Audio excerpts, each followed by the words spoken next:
Hello, my name is Joe, and welcome to my channel, Joe's Book and Movie Corner. Today I have my first video in September for Shorty September 2025. Now, this is a booktube event where you just read short books. I guess the rule is 200 to 250. For me, it's definitely less than 200.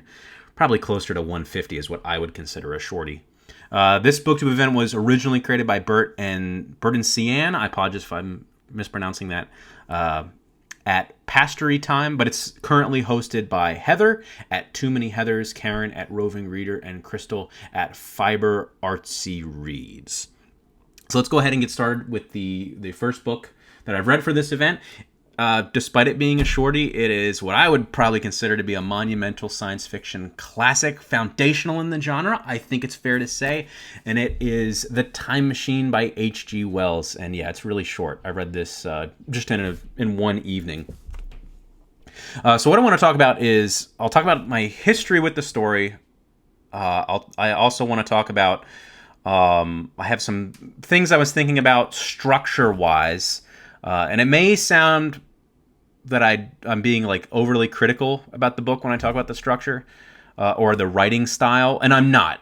I like it. It's just some interesting observations, hopefully interesting observations that I had. And yeah, so those are kind of the two parts of the book that I'll talk about. So first off, what is my history? This is my first time reading this, but it's not my first time with the story. I've seen both movie versions. And I've also, I think more importantly, I've read, when I was a kid, there was a book series called Great Illustrated Classics. And they were just heavily abridged children's versions of classic literature. And on every other page, there was an illustration. So the book was full of drawings. Hopefully, I'm throwing that up on the screen now.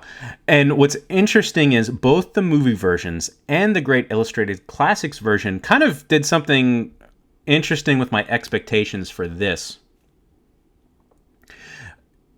In all the other adaptations of this, they add more to the story. So one thing I was expecting, when the time traveler goes to the future, in the movies, he kind of stops. He has more points that he stops at before he gets to the Eloy and the Morlock story. In the book, he basically immediately jumps to the Eloy and the Morlock time period. So I found that kind of surprising. So the book actually gets going quicker than the movies. Another thing is, in the Great Illustrated Classics version, after he's done with the Eloy and the Morlock story, as he's going back towards his own time, he actually makes another pit stop like 300 years into the future. So I was expecting, the movies in the Great Illustrated Classics version made me just expect a little bit more out of this. And again, it's not to say that, it's a bad thing. I'm not holding it against it. It's just my expectations were subverted a little bit. Pacing-wise, and again, this is probably more of a me problem. I did find that since we jump right into the Morlocks and Eloy stuff, and since it is an older style, by the nature of the story, there's not a lot of dialogue, and it's written, and I'm going to talk about this a little bit more in a second, what I'm going to call an epistolary-esque style. It's not an epistolary, it's not a series of letters, but it is a character recounting events to you. It's different than a more contemporary style where you feel like you're experiencing events with characters, if that makes sense. So because of this older style, and because I read it in more or less one sitting, I took a couple breaks, but I read it in an evening, I did feel like it started to drag a little bit halfway through. Despite being a very short book. Again, it's probably more of a me problem. But yeah, let's talk a little bit about this, what I'm calling an epistolary-esque style. So the book does have a framing narrative where it starts out where we're at this dinner party, and one of the attendees at this dinner party in this guy's house, this scientist's house, he's recounting the event of the dinner party, and at the end he's recounting the time traveler recounting his story. So we have recountception here. But something I'm noticing in a lot of 19th century literature as I read a little bit more of it. And this happened, and this you see this into, I think, the pulp era.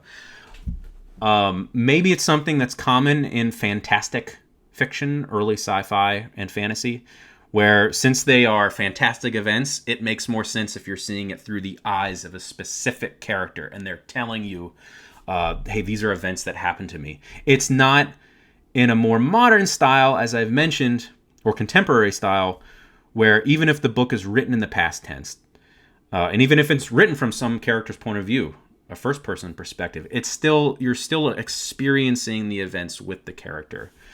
And this isn't necessarily contemporary. I mean, Jane Austen wrote this way. Jane Austen is not, or at least the 3 books that I've read from her, it's not one character recounting events. So, yeah, I wonder if that's more common in fantastic fiction of late 19th century, early 20th century. I'm calling it epistolary-esque because I could easily imagine this book being rewritten as a series of letters. It's not quite like a series of letters. I'll explain what I think the difference is here in a moment. But yeah, I can envision this being a series of letters. And what I'm noticing with this recounting style, a character telling you what happened to him, we don't feel as in the moment with him as we could. And also it's interesting because this character, he's telling you what happened to him. He knows how it ends. So one thing that I did like about it, and I think if you're into dystopian fiction, or even maybe utopian fiction, one thing the time traveler does is he likes to speculate on what happened to this society to get it to where we are with the Eloi and the Morlocks. And as he learns, every chapter, he kind of goes down this like political science thought, thinking. He thinks of that through political science terms. And he always tells you, and man, how I was really wrong about it. And then in the next chapter, he learns something more about the world, and then he kind of speculates a little bit more, and then he says, well, again, once again, I'm still wrong. So stuff like that, I mean, you could still do it in a more contemporary, experiencing it in the moment with the character style. But this recounting epistolary-esque style, you can do it really easily. Now, what's the difference between a novel that's written as a series of letters, a true epistolary? I've only, I think, read one. I've read Frankenstein, and I don't know if that's maybe that's like an amazing example because it's really creative. But Frankenstein is doing really cool stuff where it's like story within a story within a story, and then you kind of come back out of it. Next month, I want to read Dracula, which is, as far as I'm aware, is written as a series of letters. And I'm wondering if the style of Dracula, I'm expecting it to be a little more straightforward than Frankenstein. And what I'm expecting is, I mentioned in the time machine, as the time traveler is telling you the story, he knows how the whole thing is going to end. Whereas with Dracula, yes, each chapter is still this, I'm recounting events to the reader. The difference is that the person writing the chapter or the letter doesn't know what's going to happen in the next chapter, in the next letter. So it's this kind of, I'm imagining in a true epistolary novel that's a little more simple than Frankenstein is going to be this kind of this halfway point. But I think my whole thesis is that